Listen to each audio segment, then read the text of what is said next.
Hay una imagen que cualquier mexicano de más de 50 años recuerda sin haberla vivido directamente. Es la imagen de un automóvil negro, larguísimo, brillante bajo el sol del mediodía, estacionado frente a una casa de Las Lomas o de Polanco, mientras el chofer uniformado espera junto a la puerta trasera abierta. Usted lo vio pasar por su colonia una vez, quizás dos, y supo instintivamente que ese carro no pertenecía al mismo mundo que el bocho del papá, ni al suru del tío. Pertenecía a otro México, el México que tomaba decisiones, que firmaba contratos, que cruzaba el Atlántico sin escala. Esta es la historia de los 10 automóviles de lujo que circularon por México durante el siglo XX y que ningún ciudadano común tuvo jamás posibilidad real de comprar. Número 10. El Porsche 911 de primera generación. En 1964, cuando Ferdinand Porsche hijo presentó en el Salón del Automóvil de Frankfurt el sucesor del legendario 356, muy pocos mexicanos tenían acceso a esa noticia, excepto a través de las revistas automotrices europeas que algunos ingenieros y ejecutivos de empresas transnacionales hacían llegar al país por correo o en maleta de mano. El Porsche 911 original, motor boxer de 6 cilindros refrigerado por aire, 2 litros de cilindrada, 130 caballos de fuerza, carrocería coupé de 2 plazas con el motor sobre el eje trasero, representaba una filosofía de ingeniería deportiva que no tenía equivalente en ningún carro fabricado ni vendido normalmente en México en esa época. El contexto era el México del desarrollo estabilizador, cuando la economía crecía sostenidamente, pero la concentración del ingreso era tan marcada que lo que un ejecutivo de empresa petrolera o un médico de alta clientela ganaba en un año equivalía a décadas del salario de un trabajador de fábrica. El médico especialista de la Ciudad de México que compraba su Porsche 911 en los años 60 o 70 lo hacía a través de importadores privados. No había concesionario oficial de Porsche en México durante décadas, pagando aranceles de importación que en algunos periodos llegaban a duplicar el precio original del vehículo. Ese médico no compraba un carro, compraba una declaración de identidad que ningún otro automóvil disponible en México podía hacer con la misma precisión. Compraba la afirmación de que él pertenecía a un universo de criterio técnico y estético que trascendía las categorías comerciales normales. El giro inesperado es que el Porsche 911 original era, técnicamente, peligroso para conductores sin experiencia. El motor sobre el eje trasero creaba una tendencia al sobreviraje en curvas tomadas a velocidad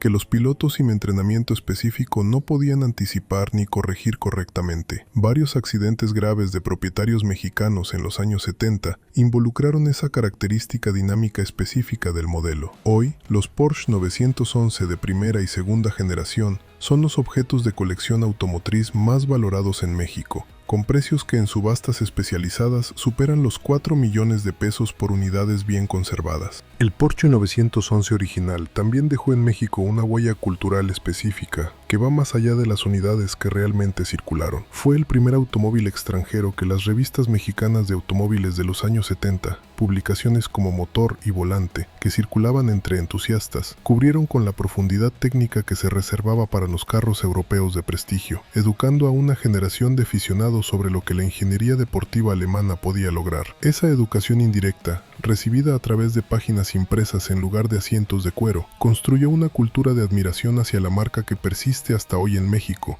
con una intensidad que supera la de muchos países donde el Porsche siempre fue más accesible. Del deportivo alemán, que el dinero podía comprar, pero que el talento de conductor debía merecer, al automóvil italiano que convirtió la velocidad en objeto de arte visual, hay una distancia de filosofía que separa la ingeniería pura de la expresión estética absoluta.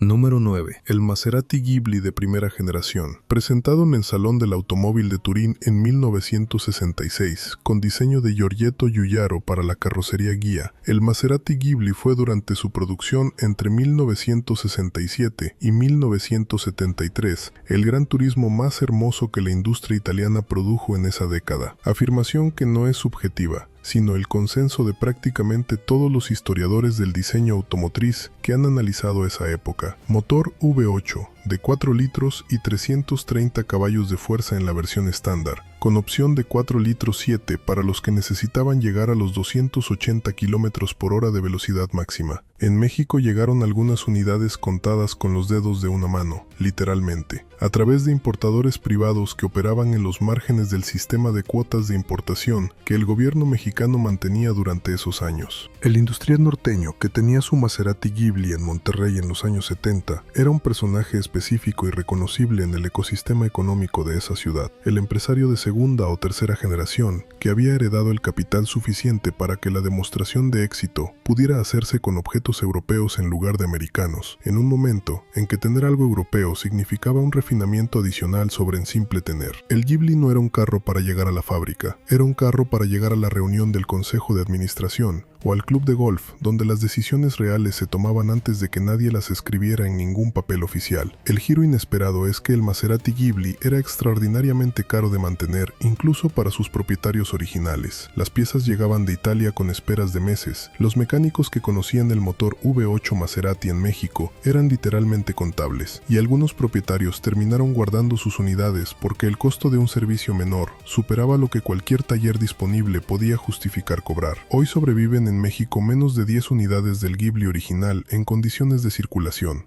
cada una con una historia de familia que generalmente incluye años de abandono y recuperación posterior. El Maserati Ghibli también tiene un capítulo específico en la historia mexicana que pocos conocen. En los años 70, cuando algunos propietarios mexicanos decidieron deshacerse de sus unidades por los problemas de mantenimiento ya descritos, esos carros fueron adquiridos por coleccionistas americanos a precios de ganga que hoy resultan casi obscenos comparados con lo que esas unidades valen en el mercado actual. El flujo inverso de automóviles de lujo desde México hacia Estados Unidos durante las décadas de crisis económica de los años 80 y 90 privó al país de una parte significativa de su patrimonio automotriz histórico de alta gama que nunca regresó. Del gran turismo italiano que llegó en unidades contables al superdeportivo que definió toda una categoría de automóvil y que en México fue objeto de deseo absoluto para una generación que lo conoció únicamente a través de fotografías, hay una diferencia entre lo exclusivo y lo mítico. Número 8. El Lamborghini Miura. Si el Maserati Ghibli era el gran turismo más hermoso de los 60, el Lamborghini Miura era algo de otra categoría completamente. El primer superdeportivo moderno de la historia, el automóvil que estableció el template que todos los superdeportivos posteriores seguirían durante décadas. Motor V12 de 4 litros montado transversalmente detrás del habitáculo, 350 caballos de fuerza, velocidad máxima de 275 km por hora en la versión original de 1966. Ferruccio Lamborghini, fabricante de tractores reconvertido en constructor de automóviles de lujo, después de una disputa legendaria con Enzo Ferrari, presentó el Miura en el Salón de Ginebra de 1966 y cambió para siempre la definición de lo que un automóvil podía llegar a ser. En México no existía literalmente ninguna categoría conceptual para recibir ese carro, ni las carreteras lo admitían, ni la infraestructura de servicio podía sostenerlo, ni el marco mental del consumidor mexicano de esa época tenía referencia para procesar un vehículo que costaba lo que una casa en las lomas. El industrial o el político mexicano que tenía un Lamborghini Miura, y hubo algunos, guardados en garajes privados que sus dueños no mostraban públicamente porque la ostentación tenía límites incluso para los muy ricos de esa época, lo tenía como objeto de posesión más que como herramienta de transporte. Manejarlo en la Ciudad de México era prácticamente imposible. El bache más ordinario de cualquier calle capitalina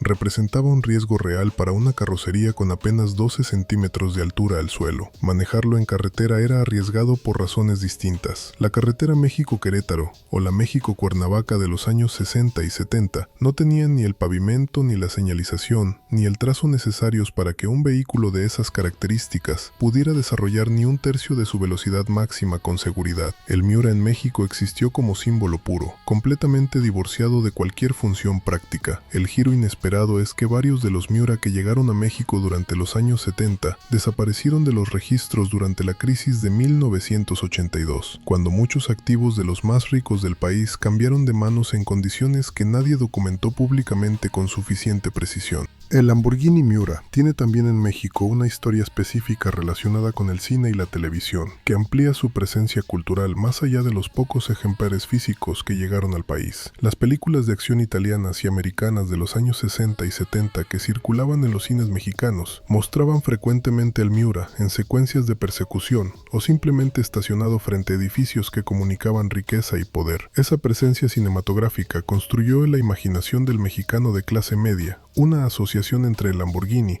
y un tipo específico de vida que era simultáneamente aspiracional e imposible, lo suficientemente definido para ser deseado y lo suficientemente inalcanzable para nunca generar la frustración concreta de intentar comprarlo y no poder. Del superdeportivo que existió como símbolo puro al automóvil que fue símbolo de poder institucional, en el más literal de los sentidos, el carro en el que viajaban quienes tomaban las decisiones que afectaban a todos, hay una diferencia entre el lujo personal y el lujo del Estado.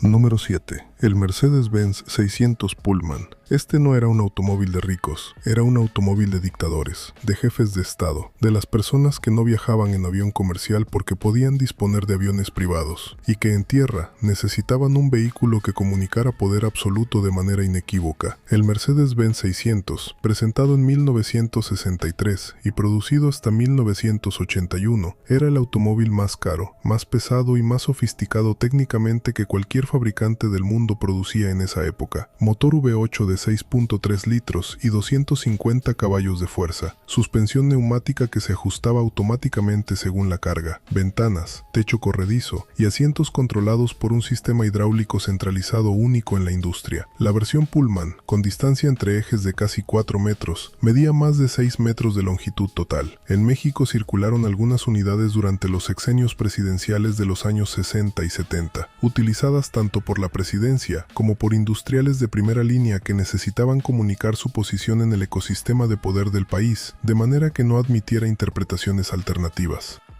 El hombre que llegaba a una reunión en su Mercedes-Benz 600 Pullman en el México de los años 70 no necesitaba presentarse. El carro lo presentaba antes de que abriera la puerta. Era el único automóvil en la historia de México que podía estacionarse frente a los pinos y no parecer fuera de lugar. De hecho, algunos sí se estacionaron ahí. Los guardaespaldas que viajaban en la hilera de autos detrás del 600 sabían que su función era secundaria. Ningún secuestrador o asaltante de esa época tenía los recursos para enfrentarse a un vehículo que pesaba más de 2.800 kilos y que sus propietarios frecuentemente hacían blindar adicionalmente por talleres especializados que operaban en el más absoluto silencio. El giro inesperado es que el Mercedes-Benz 600 Pullman fue también el automóvil favorito de prácticamente todos los dictadores del siglo XX, Mao Zedong, Nicolae Ceausescu, Idi Amin, y también varios mandatarios latinoamericanos que no necesitaban el título formal de dictador para gobernar con métodos equivalentes. En México aparecen fotografías de archivos presidenciales de los años 70, cuya publicidad oficial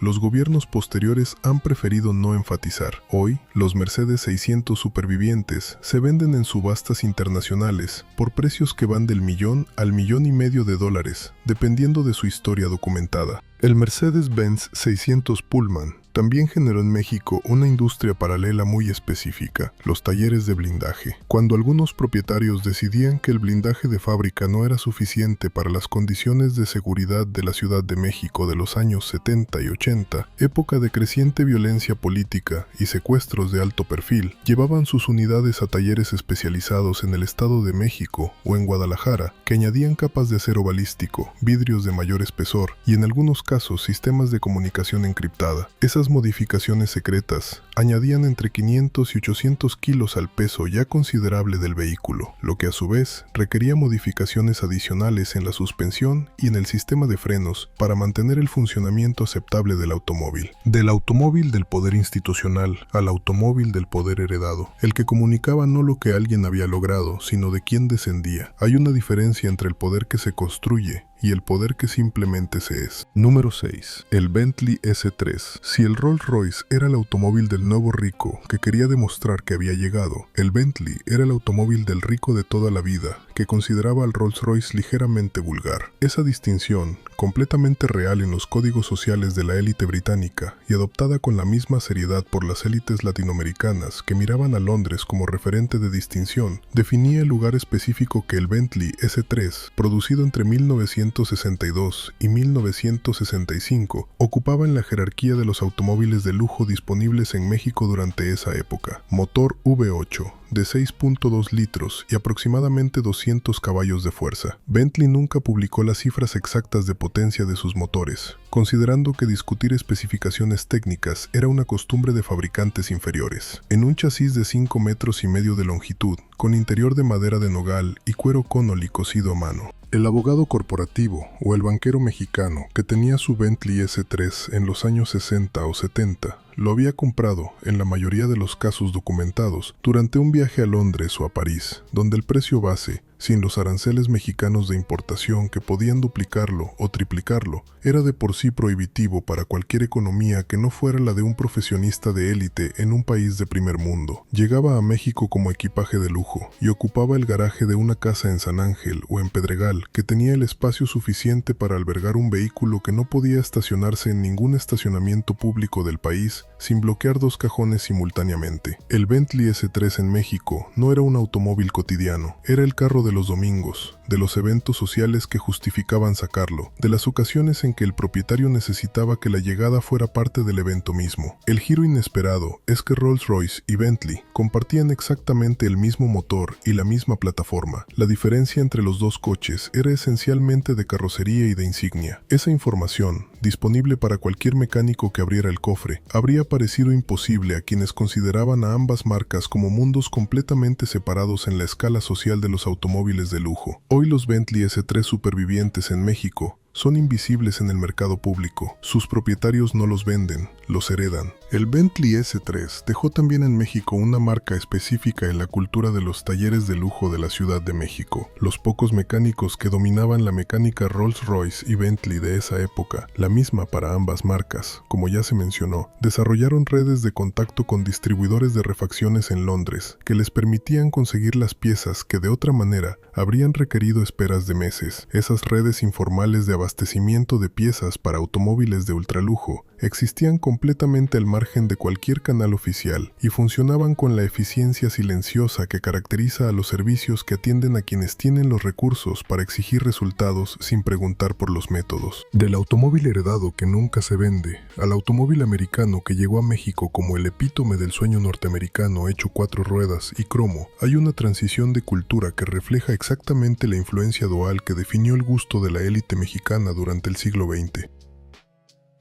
Número 5. El Cadillac Eldorado de primera generación. En 1967, General Motors lanzó el Cadillac Eldorado de primera generación como el automóvil personal de lujo más avanzado técnicamente que Detroit había producido jamás. Tracción delantera. Innovación radical para un vehículo americano de ese tamaño, motor V8 de 7.7 litros y 375 caballos de fuerza, diseño de líneas bajas y agresivas que rechazaban completamente las aletas y el cromo excesivo que habían definido el Cadillac de las décadas anteriores. El Eldorado de primera generación era la declaración de que el lujo americano podía competir estéticamente con Europa sin necesidad de imitar a Europa, podía ser americano y moderno al mismo tiempo, sin disculparse por ninguna de las dos cosas. En México llegaron unidades de importación que fueron adquiridas principalmente por industriales del norte del país, Monterrey, Chihuahua, Hermosillo, que tenían vínculos comerciales con Estados Unidos y que veían en ese automóvil la expresión perfecta de un tipo de éxito que se medía en dólares y que miraba hacia el norte. El empresario regiomontano que llegaba a su planta en su Cadillac Eldorado de color dorado,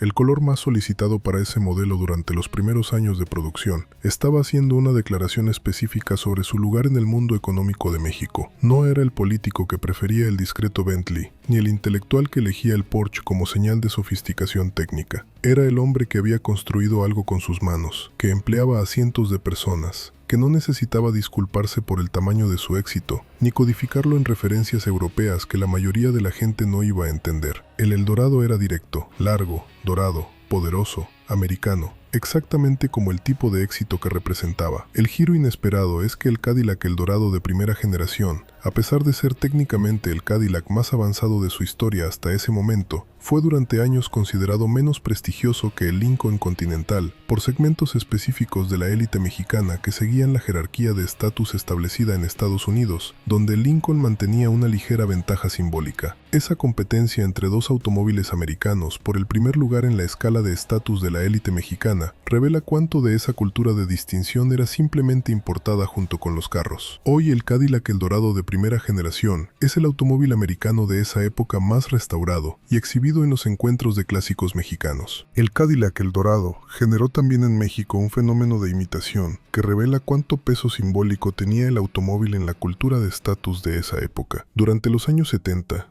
varios talleres de carrocería de la Ciudad de México y de Guadalajara se especializaron en modificar sedanes americanos convencionales, Ford LTD, Chevrolet Caprice, incluso Lincoln Continental de modelos menos exclusivos, para que parecieran visualmente más cercanos al Eldorado. Añadían techos de vinilo, cambiaban las parrillas frontales, modificaban los emblemas. Era la versión mexicana de la falsificación de lujo, aplicada a los automóviles antes de que ese concepto existiera en el lenguaje del mercado. Del Cadillac americano que miraba hacia el norte al Lincoln americano que miraba hacia la presidencia, hay una competencia simbólica que define perfectamente cómo el poder y el estatus se negociaban en el México del siglo XX a través de los automóviles que sus protagonistas elegían manejar. Número 4. El Lincoln Continental Mark III. En 1968, Ford Motor Company lanzó el Lincoln Continental Mark III como respuesta directa al Cadillac Eldorado, y lo hizo con una estrategia de posicionamiento que funcionó perfectamente en el mercado mexicano de lujo: presentarlo como el automóvil de mayor exclusividad social que el Cadillac. El Mark III tenía motor V8 de 7.5 litros y 365 caballos de fuerza, carrocería coupé de 2 puertas con techo de vinilo, parrilla frontal con reminiscencias deliberadas del Rolls-Royce, una decisión de diseño que sus propios ejecutivos describían internamente como aspiracional, y faros delanteros ocultos detrás de una cubierta retráctil que se abría eléctricamente al activar las luces. En México, el Mark III se convirtió rápidamente en el automóvil de preferencia del político exitoso que necesitaba comunicar poder, sin el peso institucional del Mercedes 600 y con más presencia individual que el discreto Bentley. Era americano, era enorme, era imposible de ignorar, y costaba suficiente para que su posesión fuera una declaración inequívoca. El secretario de Estado o el gobernador mexicano que llegaba a un evento oficial en su Lincoln Continental Mark III negro en los años 70 estaba utilizando el automóvil como extensión de su posición, de la misma manera en que otros elementos del protocolo oficial, el traje, el séquito, la mesa asignada en los banquetes, comunicaban jerarquía sin necesidad de palabras. El Mark III era suficientemente grande para imponerse, suficientemente americano para comunicar vínculos con el poder del norte, y suficientemente distinto del Cadillac para señalar que quien lo elegía tenía criterio propio, y no simplemente seguía la opción más obvia. El giro inesperado es que el Lincoln Continental Mark III fue diseñado por el mismo diseñador, Eugene Bourdinat, que también era responsable del diseño del Ford Mustang que había revolucionado el mercado de deportivos accesibles apenas 4 años antes. Un mismo diseñador, dos filosofías completamente opuestas, dos segmentos radicalmente distintos, en el mismo catálogo de la misma corporación. En México, ambos carros circulaban simultáneamente sin que casi nadie conectara su origen común. Hoy, el Lincoln Continental Mark III es prácticamente imposible de encontrar en México en condiciones de circulación. La mayoría de las unidades que llegaron al país fueron vendidas posteriormente a coleccionistas americanos que pagaban precios superiores a los del mercado local. El Lincoln Continental Mark III también dejó en México una huella inesperada en la industria del transporte de lujo. Varias empresas de limusinas que operaban en la Ciudad de México durante los años 70 y 80 adquirieron Mark III y Mark IV de segunda mano para convertirlos en vehículos de renta para bodas, 15 años y eventos corporativos, extendiendo la carrocería varios metros en talleres especializados que producían limusinas que ningún fabricante americano habría reconocido como versiones de sus propios modelos originales. Esas limusinas convertidas circularon por décadas por las calles de la Ciudad de México, llevando novias y familias a eventos que representaban el mayor gasto de sus vidas, democratizando de manera peculiar el acceso a una carrocería que en su forma original había sido exclusiva de la élite. Del Lincoln político al Rolls-Royce, que es la cumbre de la lista, el automóvil que en México representó no el poder que se ejerce, sino el poder que simplemente existe, sin necesitar demostrar nada a nadie. Hay un escalón final que define la diferencia entre la riqueza ordinaria y la riqueza extraordinaria.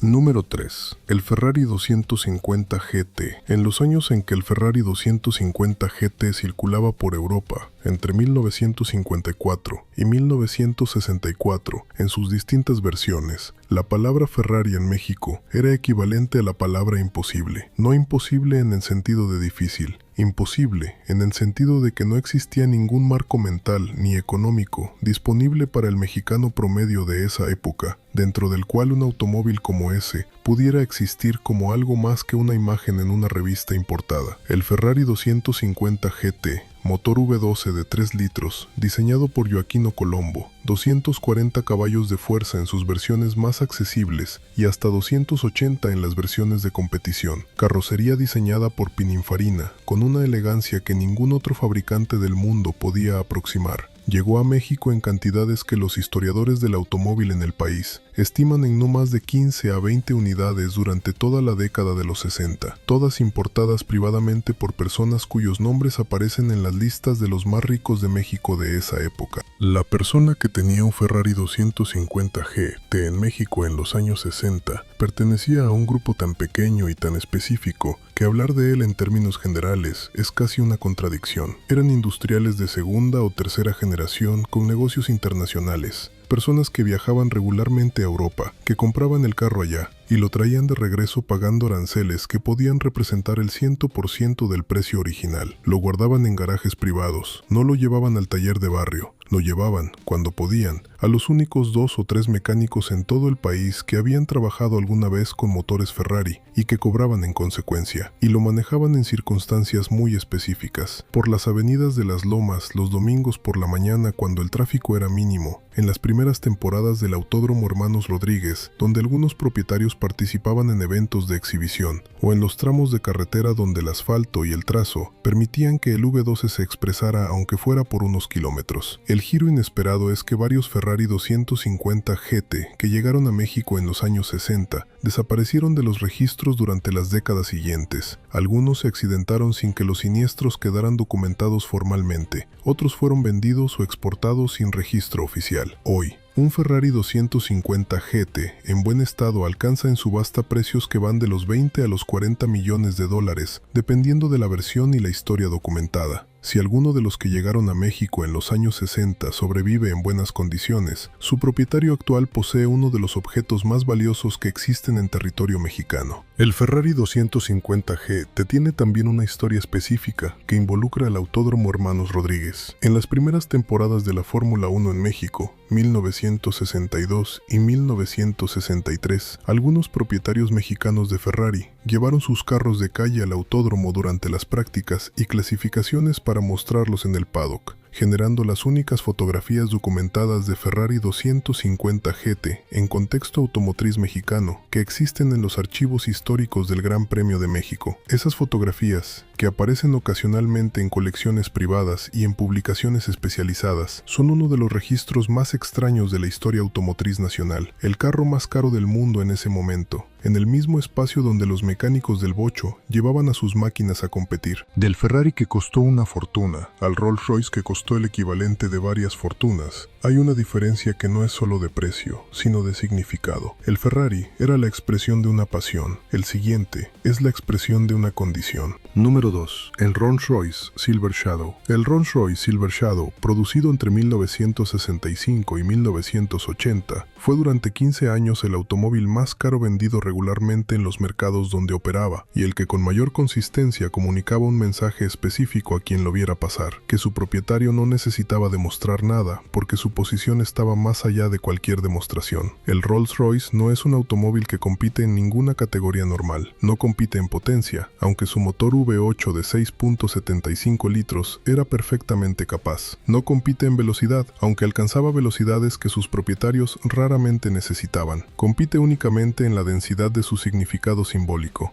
que en el siglo XX no tenía equivalente en ningún otro objeto producido en serie. En México llegaron algunas docenas de Rolls-Royce Silver Shadow durante los años de su producción, distribuidos entre la clase política de alto nivel, los industriales de mayor peso y algunos empresarios del norte con vínculos comerciales en Estados Unidos, donde el modelo tenía distribución oficial. El propietario mexicano del Rolls-Royce Silver Shadow tenía con su automóvil una relación diferente a la que cualquier otro propietario de cualquier otro carro de esta lista la tenía con el suyo. El Ferrari se manejaba con pasión, el Lamborghini con adrenalina, el Mercedes 600 con solemnidad institucional. El Rolls-Royce Silver Shadow se habitaba. Era una extensión del espacio doméstico privado que su propietario llevaba consigo al exterior. El cuero Connolly, cosido a mano en el interior, tomaba años en suavizarse hasta alcanzar la textura perfecta. La madera de nogal desarrollaba con el uso una pátina imposible de reproducir en una unidad nueva. Los instrumentos en el tablero respondían con una precisión que ningún fabricante del mundo podía aproximar en esa época. Un Rolls-Royce Silver Shadow, que había sido habitado durante 10 años, era un objeto distinto al que salió de la fábrica. Era el registro físico de una vida específica, impreso en materiales de la más alta calidad disponible. El giro inesperado es que el Rolls-Royce Silver Shadow tenía una debilidad mecánica documentada que sus propietarios raramente admitían públicamente. El sistema hidráulico centralizado que controlaba los frenos, la suspensión y el nivelado del automóvil era extraordinariamente complejo, y en México, donde los especialistas en esa tecnología específica no existían fuera de un par de talleres en la Ciudad de México, una falla en ese sistema podía dejar el automóvil inmovilizado por semanas mientras llegaban las refacciones de Inglaterra. Varios propietarios mexicanos del Silver Shadow conocieron esa experiencia específica de tener el automóvil más caro del país varado en su garaje esperando una pieza que venía de Cru. Lo que queda de esa historia son las pocas unidades que siguen en manos de familias que los heredaron y que los mantienen no porque los usen, sino porque deshacerse de ellos requeriría una decisión que nadie en la familia quiere tomar. El Rolls-Royce Silver Shadow también generó en México una industria curiosa de réplicas y referencias. Durante los años 80, varios fabricantes de accesorios automotrices mexicanos producían insignias con el logo de Rolls-Royce, la famosa dama alada Spirit of Ecstasy, que propietarios de automóviles convencionales compraban para colocarlas en el cofre de su propio vehículo. Era una apropiación cultural de la imagen sin acceso al objeto, que funcionaba como declaración de aspiración más que de posesión. Los fabricantes originales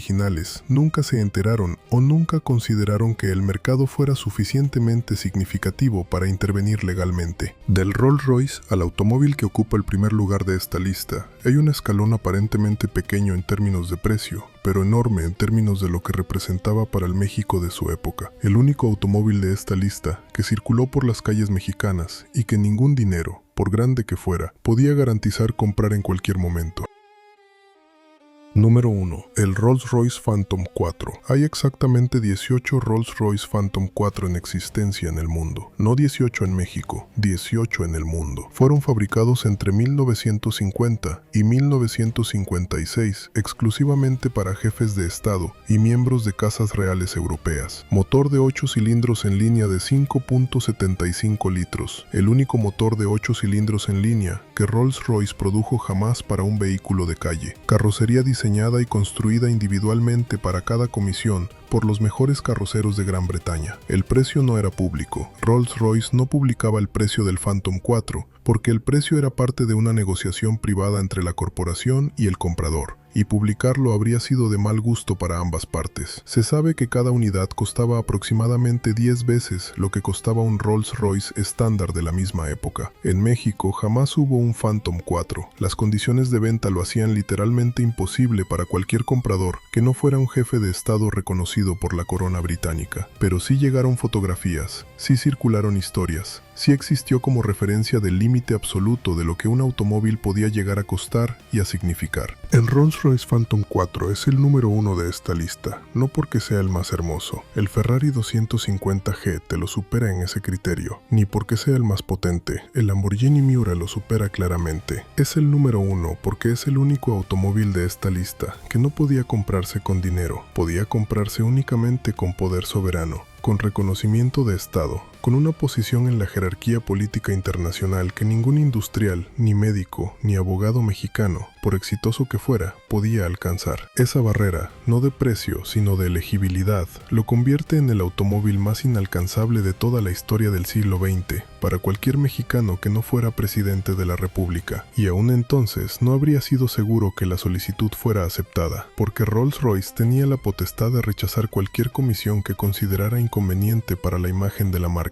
No hay nostalgia posible por el Rolls-Royce Phantom 4 en México, porque nadie que haya vivido en este país lo conoció de primera mano. Pero hay algo que sí existe: la conciencia de que mientras el taxista del bocho verde hacía 12 horas diarias por las calles de la ciudad, existía en el mundo un automóvil que ni el más rico de México podía comprar simplemente porque no era suficientemente poderoso para calificar como comprador. Esa distancia entre el bocho y el Phantom 4 es la distancia completa del siglo XX medida en 4 ruedas. El Rolls-Royce Phantom 4 también tiene una dimensión histórica específica para México que ningún libro de historia automotriz local ha documentado completamente. En 1954, año en que el Volkswagen Sedán llegaba por primera vez a México como importación experimental, el último Phantom 4 salía de la fábrica de Rolls-Royce en Crewe, con destino a la Casa Real Española. Esos dos eventos, el inicio de la historia del bocho en México y el final de la producción del automóvil más exclusivo jamás fabricado, ocurrieron en el mismo año sin que existiera ninguna conexión entre ellos, excepto la que el tiempo establece entre extremos que comparten calendario, pero no mundo. 69 años después, el bocho fabricó su última unidad en Puebla, y esa última unidad se fue a Wolfsburg. El Phantom 4 no fue a ningún museo, sigue en manos de la Casa Real Británica, de donde nunca saldrá porque nunca fue un objeto de comercio, sino de Estado. Esa diferencia final entre el objeto que se fabrica para un pueblo y el objeto que se fabrica para un soberano es exactamente la diferencia que esta lista intentó documentar de principio a fin. Porque el país completo es siempre más interesante que cualquiera de sus partes por separado, y los automóviles que lo recorrieron, desde el bocho hasta el Phantom 4, son el mapa más honesto de esa totalidad que nadie pensó archivar en ningún museo oficial. Entender el país completo, no solo la parte que pudo comprarse. Y eso, al final, es lo que esta lista intentó hacer. Conocer ambas cosas, lo que tuvo y lo que no tuvo, es la única manera honesta de entender lo que fue. Así fue en siglo XX automotriz en México, con todo lo que tuvo y con todo lo que nunca tuvo. Y desde esa banqueta, la vista era completa, aunque el carro nunca se detuviera para ellos. Estos 10 automóviles pasaron por México. Algunos lo atravesaron en silencio, otros lo definieron desde arriba. Ninguno lo conoció desde adentro, desde las calles donde realmente ocurrió la vida de este país en el siglo XX. Esa es su historia, y la de quienes los vieron pasar desde la banqueta. Eso también es México, y también merece contarse. No como celebración de la desigualdad que esos automóviles documentan, sino como reconocimiento honesto de que esa desigualdad existió, que estos 10 carros la midieron con precisión absoluta y que entenderla completamente es la única manera de no repetir indefinidamente las mismas distancias con otros nombres y otros modelos en el siglo que apenas comienza. Quizás esa es la lección final de esta lista, que la distancia entre el bocho y el Phantom 4, medida en pesos, en kilómetros de asfalto compartido, en años de historia industrial, no es solo la distancia entre lo accesible y lo inalcanzable, es también la distancia entre dos maneras de entender para qué sirve un automóvil, si para mover a las personas de donde están a donde necesitan ir, o para comunicar exactamente quiénes son las personas que lo ocupan. El bocho hacía lo primero mejor que ningún otro carro de su época. El Phantom 4 hacía lo segundo mejor que ningún objeto que el dinero pudiera comprar. Y México, en el siglo XX, tuvo ambas cosas, en cantidades completamente distintas y para personas completamente distintas, pero las tuvo. Y sin embargo algo persiste en la memoria colectiva de un país que vio pasar esos 10 automóviles por sus calles sin poder tocarlos. Persiste el recuerdo de haberlos visto. Persiste la imagen del Rolls Royce negro doblando la esquina en las lomas, mientras uno esperaba el autobús. Persiste la foto del Ferrari en el paddock del autódromo, junto a los mecánicos de la Fórmula 1 que venían de otro planeta. Persiste la historia que el abuelo contaba sobre el Lincoln del gobernador que pasó por el pueblo una vez, en 1970 y algo, y que nadie olvidó nunca. Esa memoria, no de posesión, sino de presencia, es también parte de la historia de México con estos automóviles. Y en ese sentido, aunque nunca fueron de nadie que los pudiera comprar, sí fueron de todos los que alguna vez los vieron pasar. Esa reflexión sobre quién fabrica y quién sueña, sobre quién ensambla y quién posee, es exactamente la que estos 10 automóviles de lujo invitan a hacer cuando se les ve juntos en una lista, no como objetos de envidia, sino como evidencia de que en el mismo siglo en que México se convirtió en uno de los mayores productores automotrices del mundo, los automóviles que definían la cima de lo que ese mundo producía, seguían siendo inalcanzables para la inmensa mayoría de quienes los fabricaban con sus propias manos. Esa brecha no desapareció en el siglo XXI, sigue existiendo existiendo, con otros modelos y otros nombres, en las mismas plantas donde los trabajadores ensamblan carros que nunca podrán comprar para quienes nunca verán las manos que los construyeron. Hay una última paradoja que esta lista revela, y que ninguna estadística automotriz captura con la misma precisión. En el México del siglo XX, el carro más vendido y el carro más inaccesible compartieron durante décadas algo fundamental. Ambos se fabricaron fuera del país, por empresas extranjeras que tomaban sus decisiones en otros continentes. El bocho lo fabricaba Volkswagen para el mercado mexicano porque convenía a los números de Wolfsburgo. El Phantom 4 lo fabricaba Rolls-Royce para los soberanos del mundo porque convenía a la imagen de Crew. Ninguno de los dos era verdaderamente mexicano,